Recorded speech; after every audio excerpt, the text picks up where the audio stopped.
प्रिय मित्रों, आपको इस एपिसोड में स्वागत है।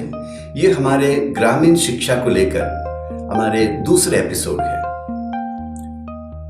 ग्रामीण क्षेत्र में भी इन दिनों में पढ़ाई में काफी इम्प्रूवमेंट है। बच्चों के लिए अच्छे अच्छे स्कूल ग्रामीण क्षेत्र में भी प्राइवेट स्कूल खुलना भी शुरू हो गया है। ग्रामीण क्षेत्रों में प्राइवेट स्कूल शुरू नहीं होने का मुख्य कारण था फीस। जो फीस समय पर जमा नहीं कर पाता, फीस तो जरूर जमा करते हैं लेकिन समय पर जमा नहीं कर पाता, और फीस समय पर जमा नहीं करने की वजह से या फीस जमा नहीं होने की वजह से कई प्राइवेट स्कूल ग्रामीण क्षेत्र में काम नहीं करते थे। लेकिन इन दिनों में ग्रामीण क्षेत्र में प्राइवेट स्कूल बराबर अच्छे अच्छे स्कूल्स आना शुरू हो गया। कई बड़े बड़े स्कूलों के वाहन भी आकर बच्चों को ले जाते हैं, क्योंकि ग्रामीण क्षेत्र के लोग भी फीस समय पर जमा करना शुरू किया। ये एक बहुत इंपॉर्टेंट रीजन है पढ़ाई का। अच्छे अच्छे टीचर यदि हमें स्कूल में रखना है या अच्छी सुविधा बच्चों को देना है तो फीस हमको समय पर लेना बहुत जरूरी है, और ग्रामीण क्षेत्र में भी इस फील्ड में काफी इम्प्रूवमेंट हुआ है। दूसरा एक मुख्य कारण है कि ग्रामीण क्षेत्र में लोग हमेशा चाहते हैं कि रिजल्ट उन्हें तुरंत चाहिए। किसी बड़े स्कूल में बच्चों को दाखिला करने के बाद 2-3 महीने में भी वो शिकायत करना शुरू कर देते, बच्चे में कोई इम्प्रूवमेंट नहीं है, बच्चे कैसे है, हमने इतने पैसा खर्च किया लेकिन बच्चों में इम्प्रूवमेंट नहीं है। क्योंकि पेरेंट्स ये सोचना भूल जाते हैं कि जितने समय हम लोग बच्चों के साथ देते हैं, बच्चों को बिठाकर पढ़ाते हैं, उतने उसमें उनको रिजल्ट दिखते हैं। जैसे खेत में हम बोनी करते हैं, यदि बोनी करने के बाद हम घर में बैठे रहेंगे तो बिल्कुल नहीं होगा। हमें उसमें खाद देना होगा, पानी देना होगा, उससे घास निकालना होगा, बहुत सारी चीजें हैं। इसी प्रकार बच्चों की पढ़ाई में भी समय देना पड़ता है, उनके साथ बैठना पड़ता है, उनकी बातों को सुनना पड़ता है, उनके होमवर्क करवाना।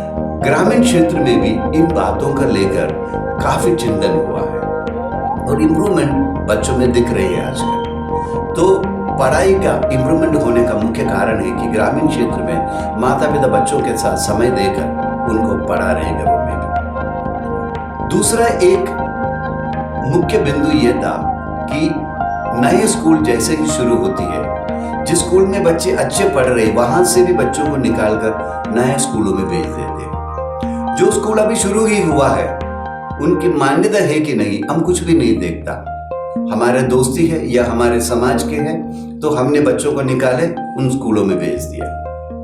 एक एक घर से 2-2, 3-3 स्कूल में बच्चे पढ़ते हैं, जिससे क्या होते हैं, माता पिता को उन बच्चों की टाइम टेबल, बच्चों की गाड़ी सुबह आना, उनके होमवर्क करवाना, पेरेंट टीचर मीटिंग हो गया, इसी प्रकार की कई समस्याएं हैं जिसको खास करके उनकी जो माँ है, जो घर में उनको पढ़ाते हैं, उनको बिठाते हैं, उनको दिक्कत होती है। लेकिन आजकल इस ट्रेंड में कमी आया है, लोग बड़े समझदार हो गए हैं। बच्चों को सब एक ही स्कूल में भेजेंगे, एक ही समय उनकी गाड़ी आते, एक ही समय उनके टिफिन तैयार होती है, उनकी रिटर्न एक ही समय होती है, वापस आने एक ही समय। ये सभी त्योहार को देखते हुए ग्रामीण क्षेत्र के लोग भी काफी समझदार हो गया, बच्चों को एक ही स्कूल में भेजते हैं और बच्चों की पढ़ाई में भी काफी इम्प्रूवमेंट दिख रही है।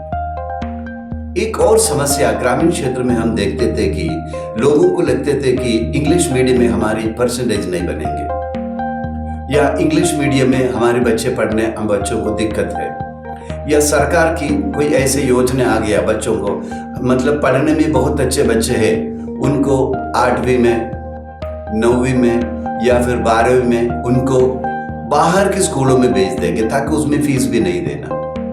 लेकिन ये भूल जाते हैं कि जो बच्चे इंग्लिश मीडियम में पढ़ कर आया है वो उसी मीडियम में ही उसको करना चाहिए, ना वो इंग्लिश करे या नहीं है तो ना वो हिंदी करे, ये वंचित हो जाते हैं। तो कई पेरेंट्स इन दिनों में बच्चों का टेस्ट जरूर दिलवा देते हैं, क्योंकि बच्चों का इम्प्रूवमेंट होने के लिए किसी भी सरकारी योजना के तहत यदि बच्चे को स्कॉलरशिप के हिसाब से किसी हॉस्टल में पढ़ाई के लिए भेजना हो, क्योंकि प्राइवेट स्कूल में जो बच्चे पढ़ते हैं, यदि बच्चे पढ़ने में बहुत अच्छा है तो खास करके 10वीं और 12वीं में पूरे टीचर लोग उस बच्चों पर इतना ध्यान देते हैं ताकि बच्चों का नाम रैंक लिस्ट में आ जाए, उनके स्कूल के नाम रोशन हो जाए। तो बच्चों पर खास ध्यान देते हैं, खास करके जो बच्चे विशेष रूप से पढ़ते हैं। और प्राइवेट स्कूल का एक और विचार है कि हमारे बच्चों का कम से कम फर्स्ट क्लास तो आना चाहिए, कोई भी फेल नहीं होना।